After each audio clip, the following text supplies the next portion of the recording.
participaria?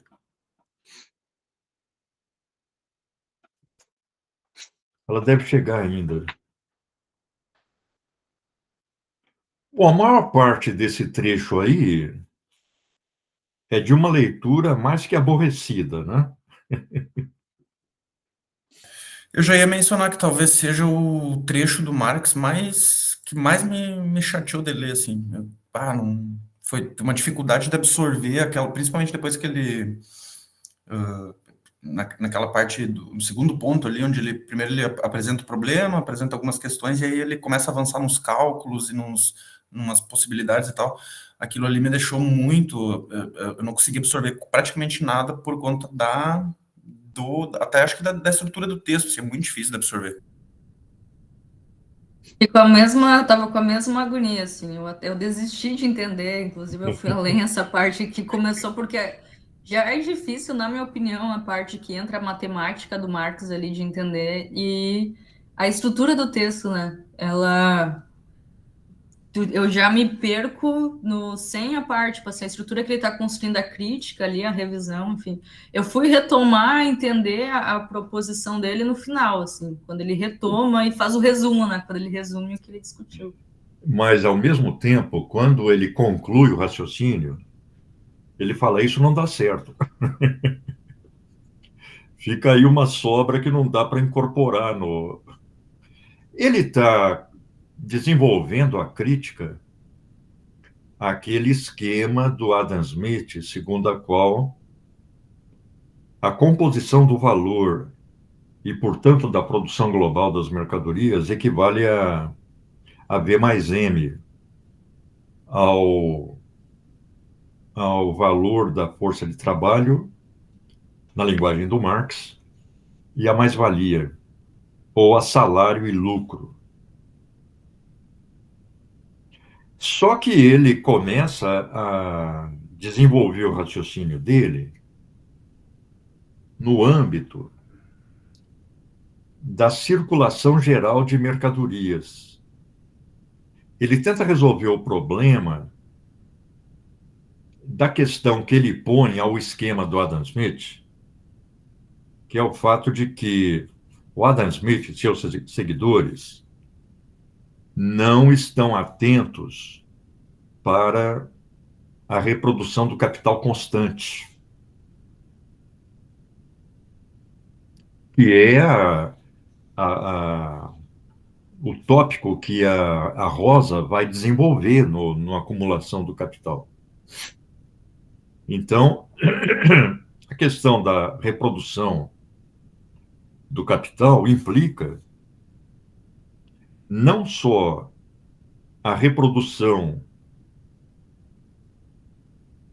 do capital variável e da mais-valia, mas também a reprodução do capital constante. Mas,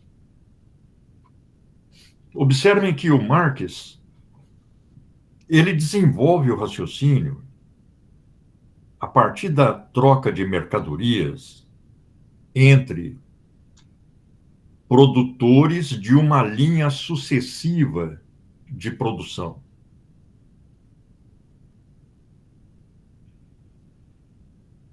Ele chega nesse exercício interminável ao que ele chama de uma progressão infinita, mas que deixa um resto que, para ele, significa que o problema não foi resolvido.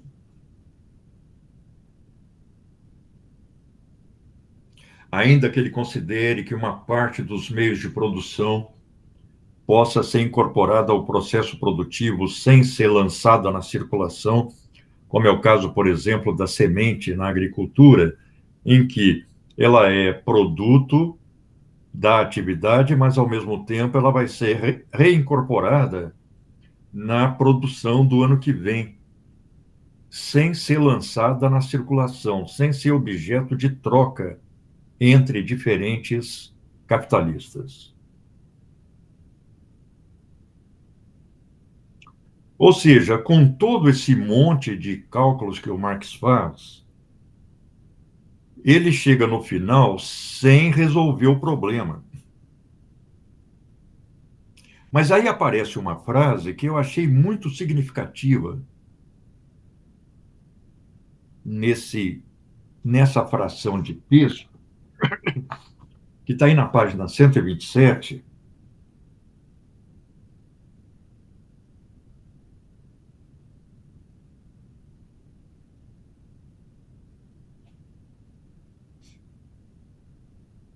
No finalzinho da página,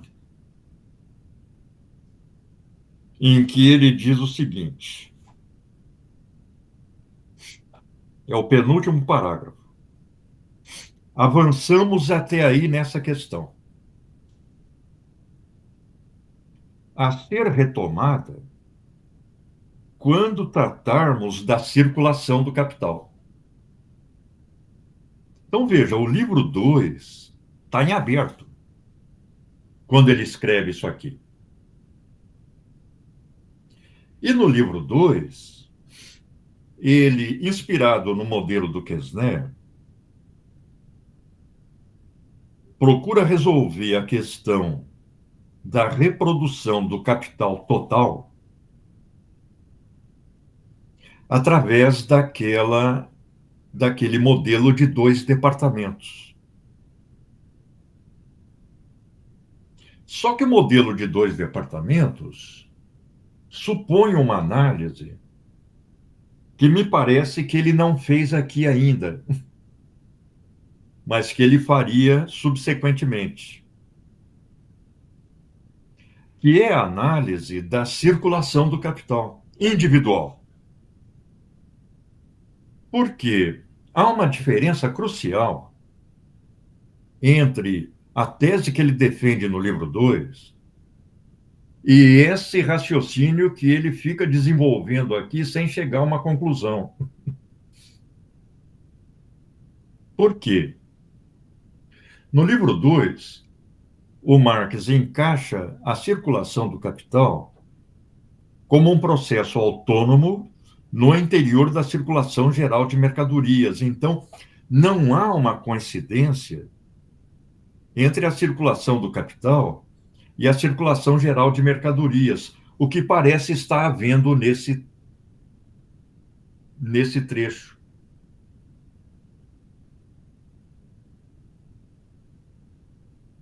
Porque ele fala, olha, ali no livro 2,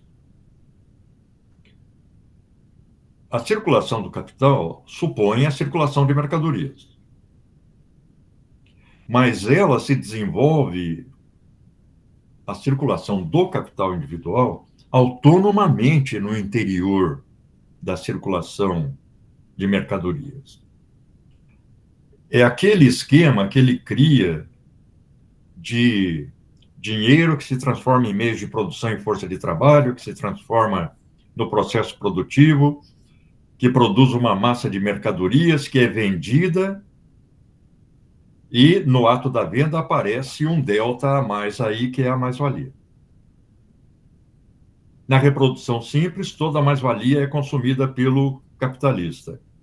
Na reprodução ampliada, uma parte ou todo da mais-valia é incorporada no processo de circulação do capital. Quando ela é consumida, ela sai do processo de circulação do capital. Ela entra no processo da circulação simples, mas sai do processo da circulação do capital.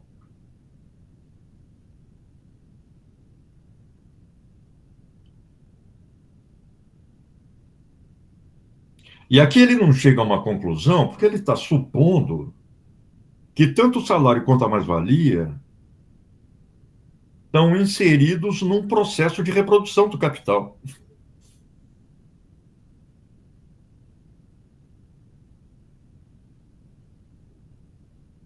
Num processo de reprodução do capital que não autonomiza o capital da forma como ele faz no livro 2, no âmbito da circulação de mercadorias.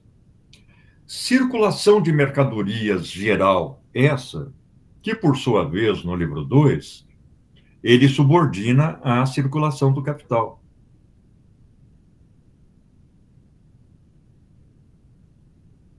Então, ele inverte no livro 2 aquilo que ele está desenvolvendo aqui sem chegar a uma conclusão, sem resolver o problema.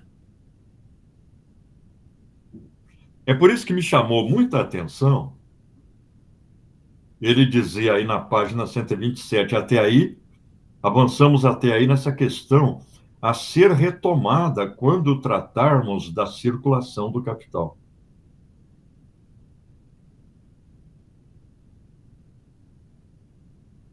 Aí o Reginaldo Santana põe uma notinha aí, né? Marx estuda essa reposição física do capital constante mediante troca entre os produtores de meios de produção em o capital. Na verdade, não é só troca entre os produtores de meios de produção, é também a troca do capital constante entre os produtores de meios de produção e os produtores de meios de consumo.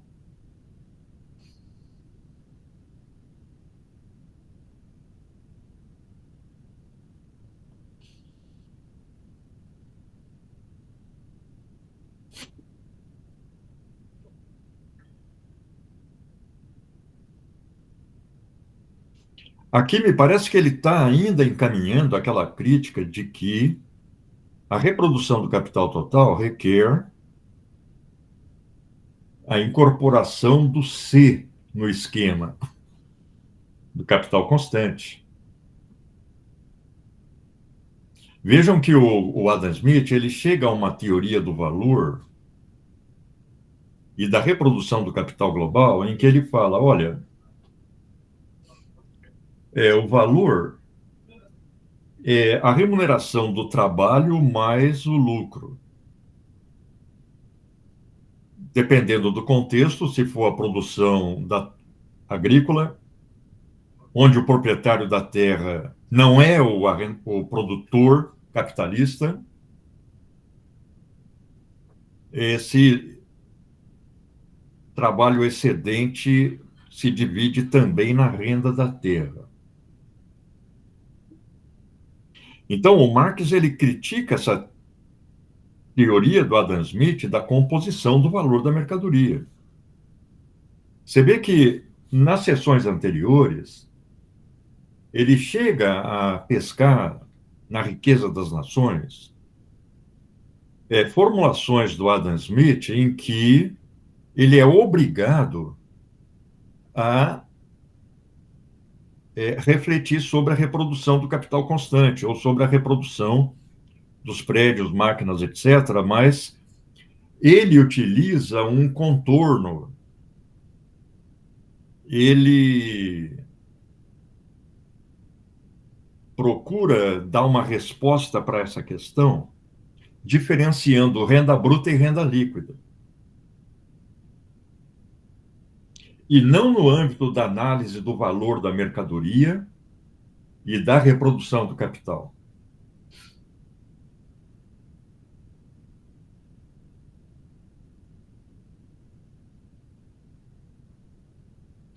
Esse me parece ser um tópico que o Marx passou bastante tempo tentando desenvolver e apresentar uma resposta. Por isso que aparece com muita frequência, com muita insistência, a observação crítica em relação à tese do Adam Smith de que o valor da mercadoria corresponderia a V mais M. E, portanto, a composição do capital. Que o Adam Smith fala, olha, tem aí a máquina, sim, mas quando a gente vai analisar a produção da máquina, o valor da máquina se reduz a V mais M. Quando a gente analisa a produção do ferro que produziu a máquina, o valor do ferro pode ser reduzido a V mais M, numa regressão infinita.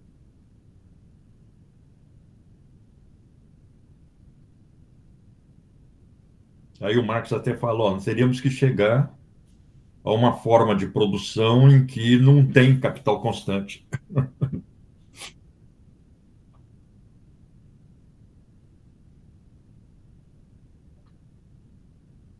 Mas não foi fácil, parece, porque aqui me parece que ele está trabalhando num processo que iria desembocar no livro 2 e naquele esquema de reprodução de 2 departamentos. E trabalhando com dificuldade.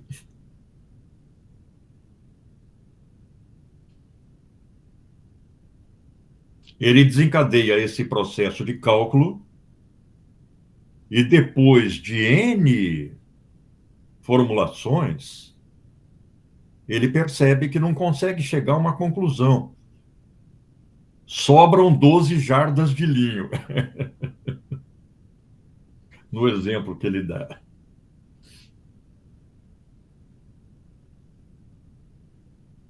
Mas me parece que ele resolve essa questão quando ele subordina a circulação de mercadorias à circulação do capital, desenvolvendo uma teoria da circulação do capital individual, e quando ele integra os capitais individuais na reprodução do capital social, que é aquela proposta inspirada no modelo do Quesnay de 2 departamentos, que talvez seja uma das componentes teóricas mais importantes da obra do Marx, porque as análises da sociedade capitalista que se desenvolveram a partir daí se inspiraram muito no livro 2. Claro, no âmbito de uma leitura econômica do Marx, né?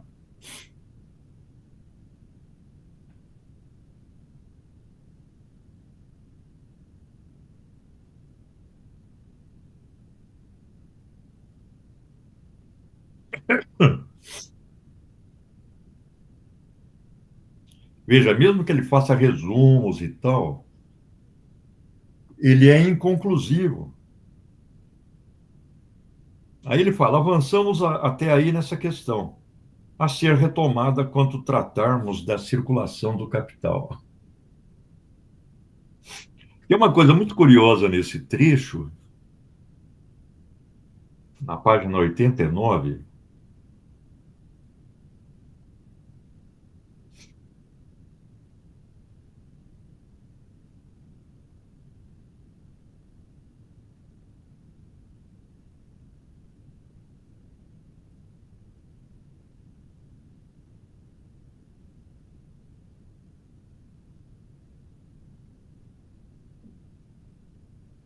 agora, eu acho que a Alan não veio porque o texto é super chato.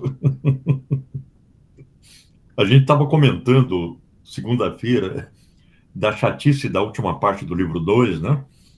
Dos esquemas da reprodução simples e da reprodução ampliada. Mas esse esquema aqui bate todos eles, né?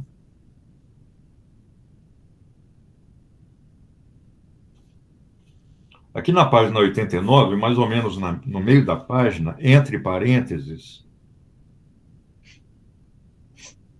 ele fala, e é possível que na compra do próprio produto se despenda depois mais de uma jornada de trabalho. Essa frase, para mim, não tinha sentido. Aí eu vi as edições em inglês e a edição alemã, e no lugar de compra, fala produção. Aí tem sentido a frase. E aí, por curiosidade, eu peguei a edição russa, e a edição russa usa um verbo que pode ser tanto comprar quanto adquirir, que é pacupat. Então, eu acho que o Reginaldo Santana, ele pegou a edição russa. Está anotado aqui que ele traduziu do alemão, né? Possivelmente ele tenha morado na União Soviética e tal, e domine a língua russa. Mas a única A única formulação que parece compra está na edição soviética. Eu falei, pô, olha de onde ele tirou, né? Porque nenhuma outra edição tem isso, né? Todas falam em produção, que pode durar mais de uma jornada e tal.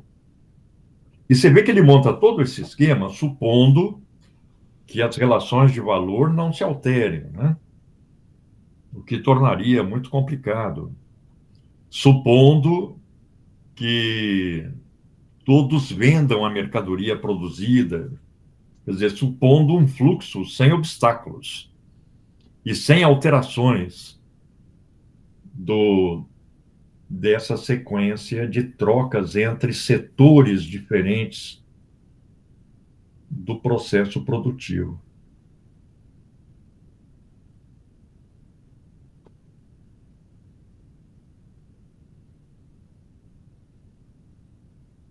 Então, me parece que é um trecho que poderia nos ajudar a compreender a gênese do livro 2, em que o Marx ainda não tinha rompido os limites da circulação de mercadorias para criar uma estrutura teórica autônoma para a circulação do capital. Tu vê que a forma como ele tá expondo ali o problema, tipo, tu vendo até pela forma de escrita, assim, tu vê que ele tá num processo de entender mesmo, assim, de colocar o problema e, tipo, tentar fazer as primeiras, né, tipo, os primeiros avanços ali naquelas contradições que ainda ficam do pensamento do Adam Smith, que as pessoas davam respostas que não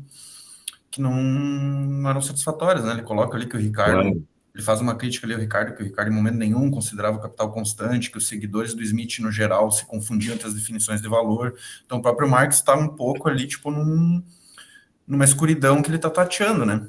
Claro, ele está E tateando. Você vê que ele critica o Jean-Baptiste Say, etc., que ele considera o príncipe dos economistas vulgares. Sempre bate nesse Jean-Baptiste Say com mais força que nos outros.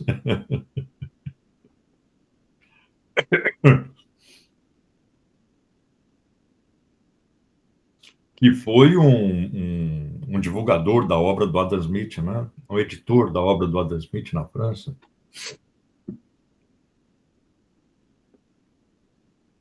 Agora, certamente, se ele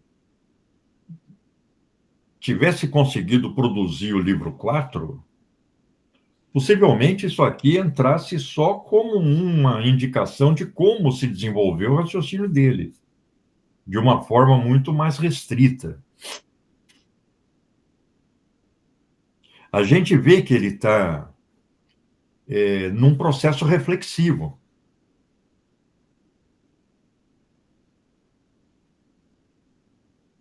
Ele desencadeia um mecanismo de quantificação que, se fechar, pode ser a indicação de uma lei. Só que não fecha.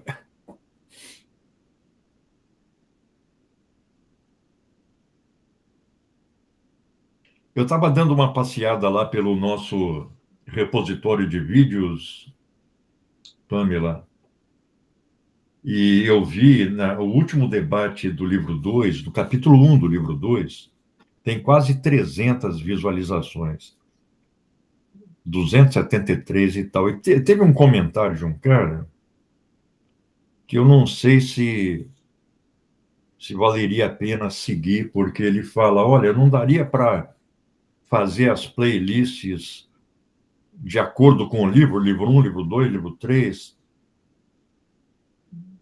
Eu não estou convencido de que deveríamos fazer assim.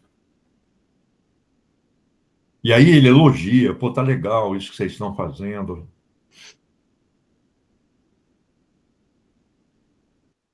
Agora, o interesse pelo livro 2 está particularmente grande. Vi esse comentário, até eu dei uma olhada em como organizar, porque eu ainda não entendi. Eu acho que deve ser bem fácil, né? No YouTube dá para. Eu não achei ainda a opção de playlist que eu vi no manual, mas Mas eu não sei, assim, por que que não seria melhor. Porque é a sequência dos debates semanais que nós estamos pondo lá, né? Mas também é muita. A pessoa que tiver interesse, dá uma procuradinha, né? Acho que não é tão complicado assim. Mas eu acho que organização ali de playlist, por exemplo, dá a opção para quem quer seguir cronologicamente, mas também tem a aba playlists ali que organiza por livro, né? Porque aí às vezes a pessoa, pá, estudou já o um e quer acompanhar mais especificamente o 2, ela pode inclusive salvar a playlist do livro 2 e receber mais diretamente as atualizações dessa playlist, né? Facilita um pouco em termos de organização para quem quer acompanhar ali daí e ainda mantém a nossa organização normal, assim, tipo semanal. Acho que é bem fácil colocar, só tem que achar ali a opção da Certo, a playlist, eu não opção, tive né? muito. Mas acho Porque que é bem. isso está adquirindo uma dimensão, na minha opinião, surpreendente, né? O pessoal realmente está, claro, nos números compatíveis com o interesse pelo capital e tal, né? A gente não tem multidões interessadas pelo capital, mas o número eu tenho achado muito significativo.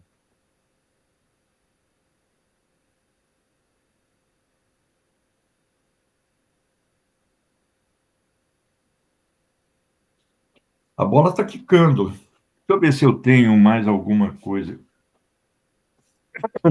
Tive 89, 94. Deixa eu ver o que eu pus na 94 aqui.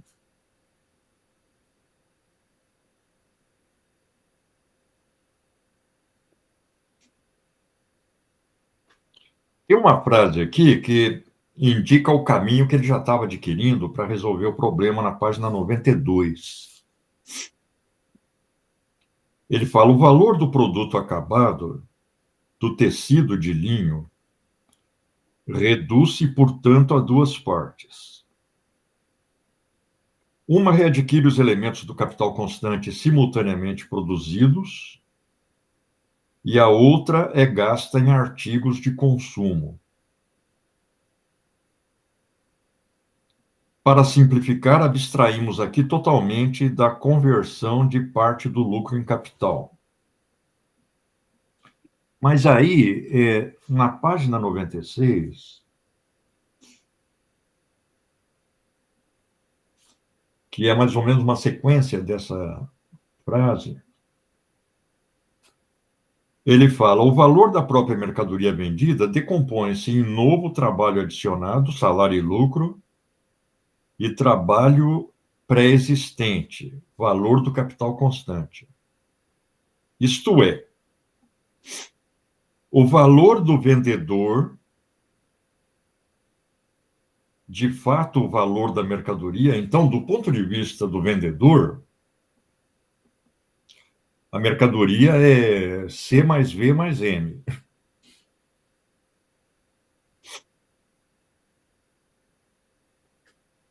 Quando ele fala, de fato, o valor da mercadoria. Ao revés, o valor de compra, ou seja, de quem está comprando, o equivalente que o comprador dá ao vendedor, reduziu-se meramente a trabalho de novo adicionado a salário e lucro, porque ele está raciocinando em cima da compra de um artigo de consumo final, que nunca entra no processo produtivo, que é o linho.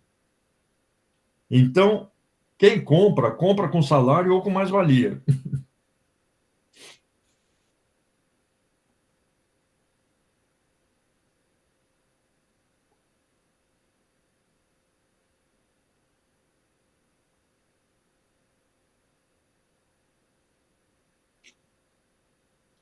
Aí, depois de um monte de contas, ele fala: esta é a bela progressão ao infinito, quando ele põe N1 menos N486. N elevado a 1 é hífen N486 e assim por diante. Quando em matemática põe N, é infinito, né? É uma extensão indeterminada. Essa é a bela progressão ao infinito a que chegamos. Se todos os produtos se converterem em salário e lucro, o novo trabalho adicionado e o trabalho adicionado a uma mercadoria e ainda seu capital constante tiverem de ser pagos pelo novo trabalho adicionado de outra esfera de produção.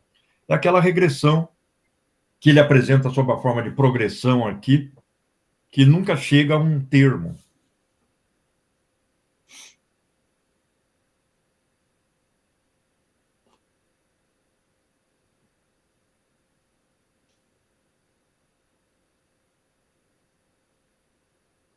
Aí na 97 ele fala, procuremos dar maior evidência à lei dessa série.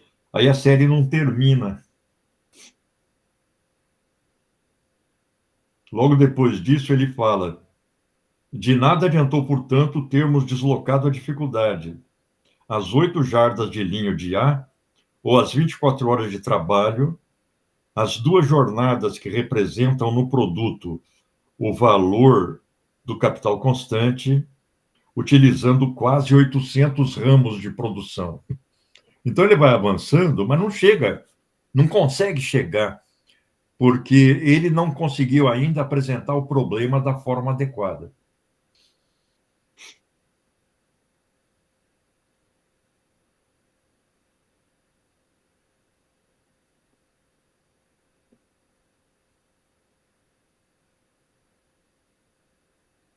Aí, logo à frente, na 101, em suma, no resultado de G, que é o último ramo de produção que ele põe aqui, achamos o que já havia no ponto de partida a saber, que o novo trabalho adicionado do próprio produto não pode comprar quantidade que supere a dele mesmo. E que, aí ele põe em itálico, não pode comprar o trabalho pré-existente no capital constante. Porque, claro, se o valor se restringe a V mais M, onde fica o elemento que permitiria a aquisição do capital constante?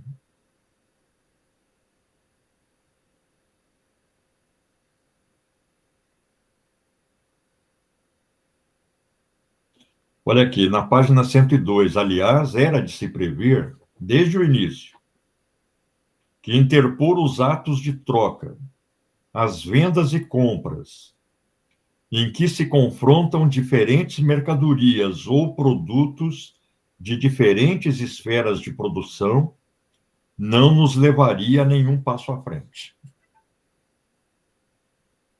Então, ele faz a gente ler, assim, quilométricos cálculos de relações de troca entre diferentes ramos de produção, aí chega nessa formulação.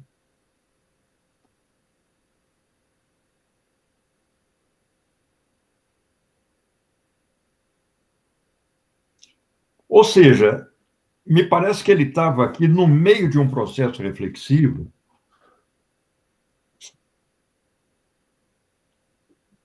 que só adquiriria um caráter mais elaborado nas teses que ele desenvolve no livro 2, que, pelo que ele fala aqui, está por desenvolver.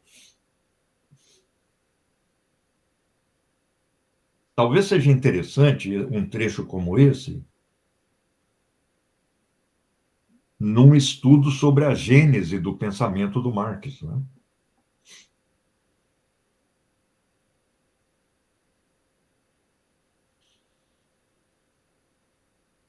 Agora faz sentido. Se eu tivesse pensado por esse ponto de vista, eu teria feito a leitura de outra forma, assim. Até porque que eu acho que agora fez mais sentido essa agonia, e comparando com o livro 2, porque eu gostei bastante da leitura do livro 2, assim, apesar de difícil, porque eu acho que o problema estava bem estruturado, né? Então, e mesmo aí aquelas repetições deles ajudava a entender bem esse processo mais complexo que ele queria expor, né? E aí agora vem...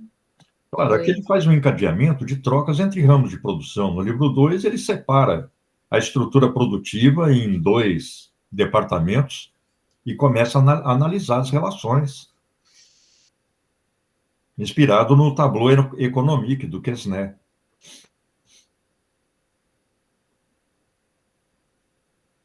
Aqui ele ainda não diferencia circulação de mercadoria de circulação de capital.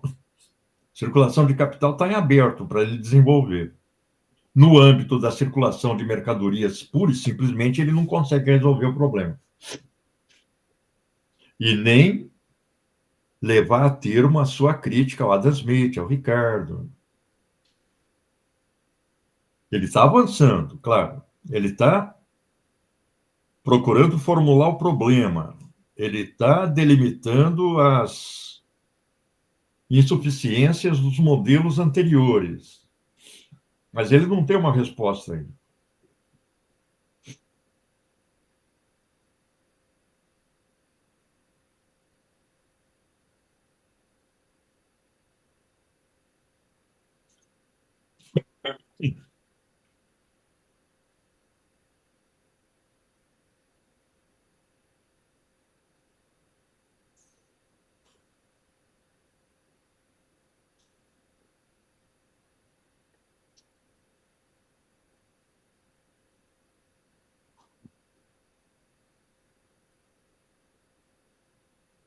Veja aí na página 106. Temos, por conseguinte, de resolver todo o enigma sem recorrer à troca, observando como as 12 jardas de linho se repartem entre todos os produtores que tomaram parte na sua produção ou na produção de seus elementos. Então, ele está se aproximando do grande esquema da reprodução do capital social e está vendo que nessa linha de raciocínio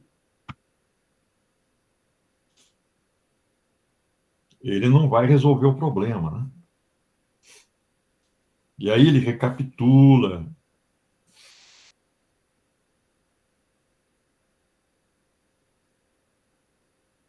Aí na 113, nossos cálculos poderão continuar até o infinito, com frações cada vez menores, sem que jamais deixe de haver resto das 12 jardas de linho.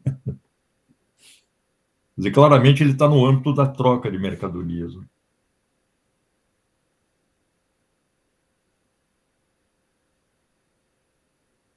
Mas eu, nessa leitura, eu não me empenhei a entender mesmo os cálculos, assim, porque tem uma forma de ler que você só lê, como e não se empenha a compreender, que eu fiz isso. E aí eu fiz isso muitas vezes na leitura do Capital, poucas vezes eu me empenhei, porque eu tenho uma dificuldade realmente grande, assim, com matemática no geral. Só que eu sinto que eu não peguei uma parte importante da teoria, ainda mais agora, né? Porque parece que a parte conceitual ela faz muito sentido, mas ele está querendo mostrar algo ali. Seria interessante ter aulas específicas sobre esses cálculos do Claro, Marx, não, né? exatamente.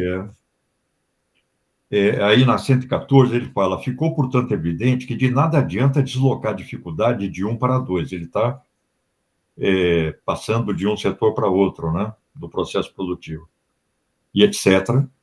Em suma, a intervenção da mera troca de mercadoria. Quer dizer, para ele, a mera troca não responde. E logo depois ele fala, tínhamos de propor o problema de outra maneira.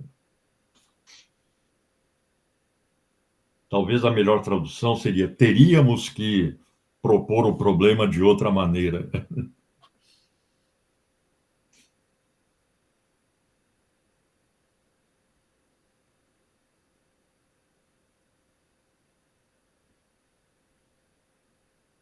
Agora, é claro que esses cálculos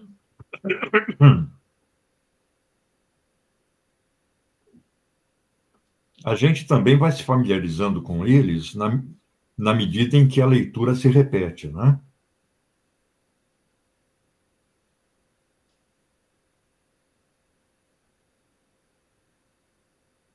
Mas realmente, esse aqui, eu achava que o livro 2 tinha entrado para o Guinness da chatice, mas esse trecho acho que bateu o livro 2.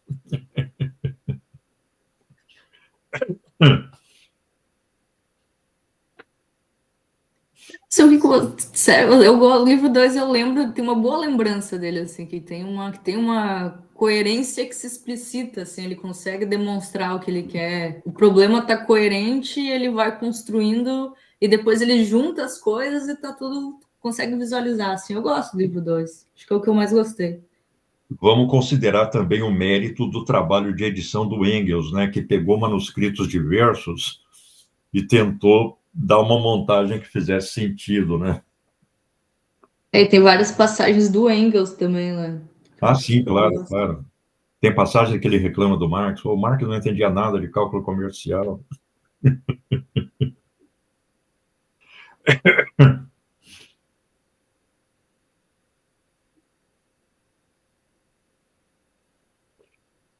Será que teria mais algum tópico que valeria a pena a gente discutir? Logo depois, à frente, o Marx vai criticar as noções de trabalho produtivo e trabalho improdutivo, capítulo 4, né? Aí na 132, teorias sobre trabalho produtivo e improdutivo. Vamos lembrar que para o Marx, trabalho produtivo nas condições da relação capitalista de produção é trabalho que produz mais-valia.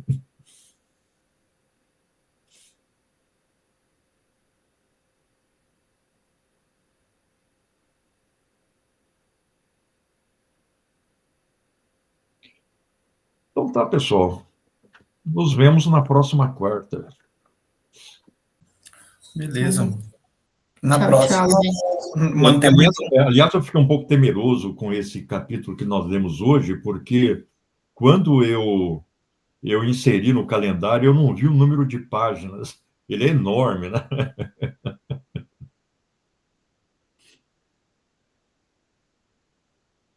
Falou, pessoal.